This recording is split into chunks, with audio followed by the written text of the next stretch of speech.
Alors ça va en énerver plus d'un, je pense. En Europe, une voiture électrique vendue sur 5 vient de Chine. Oh, c'est dur. 22%, pour être exact. Ah non, 19% la Chine, 22% l'Allemagne, pardon. Selon les données du spécialiste Jato, depuis le début de cette année, 19% des véhicules électriques immatriculés en Europe étaient made in China. Ce pays talonne ainsi l'Allemagne qui compte pour 22%. Mais en termes de volume, au mois d'août, les ventes d'électriques produites outre-Rhin ont progressé de 17%, tandis que celles venues de Chine ont augmenté de 78%. Alors bon, en 2023, ça risque d'être encore pire. Toutefois, dans ces ventes électriques made in China en août, en Europe, seulement 18% ont été réalisées par des marques chinoises, preuve que celles-ci n'ont pas encore envahi l'Europe, même si elles comptent bien le faire grâce aux véhicules électriques. Elles seront plusieurs à se montrer au mondial de l'automobile, avec par exemple BYD qui exposera les 3 modèles qu'il va vendre chez nous, donc le gros SUV, la grosse berline, et puis le Atto, là, le SUV de taille moyenne, compact on va dire même. MG a pris de l'avance et mise gros sur la compacte MG4 pour accélérer.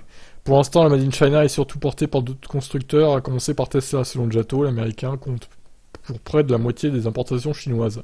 Autre véhicule qui booste les chiffres, la Dacia Spring, plus de 30 000 exemplaires ont été commandés au cours du premier semestre 2022. Alors, soit le gouvernement français fait comme il a dit, il interdit le bonus pour les véhicules Made in China. Et là, du coup, en France, tout du moins, bon, le reste de l'Europe, ça devrait pas s'effondrer, mais en France, les ventes de chinoises vont s'effondrer. Ça, c'est clair. La Spring va s'effondrer. La Model 3 standard qui vient de Chine va s'effondrer aussi. Bon, même si elle avait plus beaucoup de bonus, elle en avait 2000 € quand même. Bon, là, il y aura 0, du coup. La MG4 va bider, au final. Donc, bon, évidemment, ça vaut pour notre pays à nous. En Europe, en Allemagne, par exemple, ils feront pas cette règle, je pense.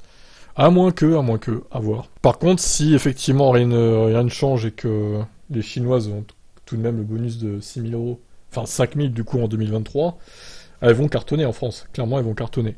Donc là, franchement, j'ai hâte de savoir la décision finale du gouvernement sur ça. Et vous alors? Allez, ciao.